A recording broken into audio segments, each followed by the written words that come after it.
आज की वीडियो में हम वायुमंडल यानी कि एटमॉस्फेयर के बारे में पढ़ेंगे। तो चलिए देखते हैं इसकी परिभाषा क्या हो सकती है। पृथ्वी को चारों ओर से घेरे हुए वायु के विस्तृत फैलाव को वायुमंडल कहते हैं। इसमें वायुमंडल के ऊपरी परत के अध्ययन को एरियोलॉजी कहा जाता है यानी कि वायुविज्ञान, और वायुमंडल के निचली परत के अध्ययन को मेट्रोलॉजी कहा जाता है यानी ऋतु विज्ञान।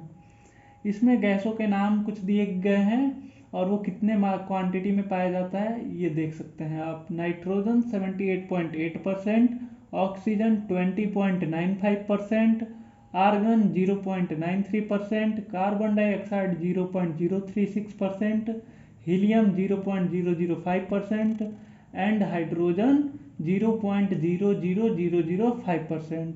वायुमंडल के 5 भाग होते हैं: क्षोभ मंडल, समताप मंडल, मध्य मंडल, आयन मंडल और वायुमंडल। तो पहला क्षोभ मंडल यानी कि इसे हम इंग्लिश में कहते हैं ट्रोपोस्फियर। वायुमंडल की यह सबसे निचली परत होती है। इसकी ऊंचाई सतह से 18 किलोमीटर होती है। इसका ऊंचाई बढ़ने के साथ साथ तापमान घटता है। प्रति 165 मीटर की ऊंचाई पर 1 डिग्री सेल्सियस तापमान घटता है, यानी कि प्रति 1 किलोमीटर की ऊंचाई पर 6.4 डिग्री सेल्सियस तापमान घटता है।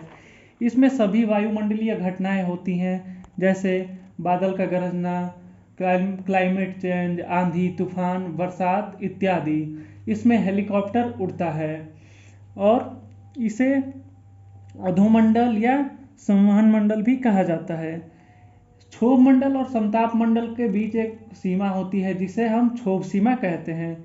अब हम समताप मंडल की ओर बढ़ते हैं। इसे इंग्लिश में स्ट्रेटोस्फीयर कहा जाता है। इसकी ऊंचाई 50 किलोमीटर तक होती है। इसमें मौसमी घटनाएं जैसे आंधी, बादल गरजना, बिजली चमकना आदि नहीं होता। इसी कारण इसमें एरोप्लेन उड़ती है। तापमान इसमें फिक्स होता है यानी तापमान कम होता है। इसी में ओजोन परत पाया जाता है जिसकी मोटाई 30 से 40 किलोमीटर बीच में होती है।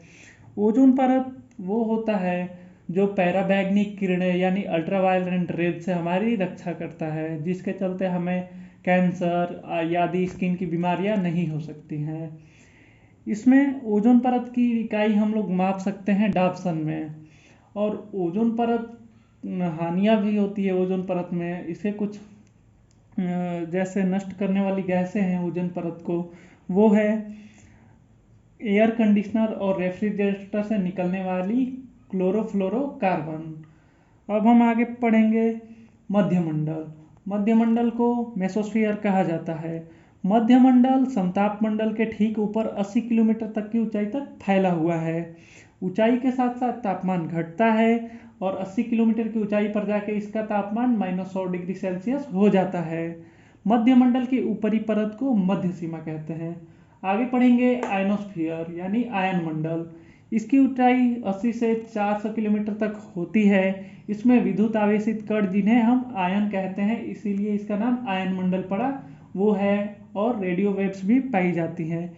इसमें हम लोग आर्टिफिशियल सैटेलाइट छोड़ते हैं यानी आर्टिफिशियल कृत्रिम उपग्रह छोड़ते हैं और इसका तापमान ऊंचाई के साथ साथ बढ़ता है। नेक्स्ट हम पढ़ेंगे लास्ट वायुमंडल, जिसे एक्सोस्फीयर कहा जाता है। इसमें इसकी ऊंचाई ऊपरी सीमा तक बहुत है, ताकि वो निर्धारित नहीं है। इसकी ऊपरी सीमा निर्धारित नहीं है, इस कारण इसमें हाइड्रोजन और हीलियम गैस की प्रधानता पाई जाती है। Thanks for watching.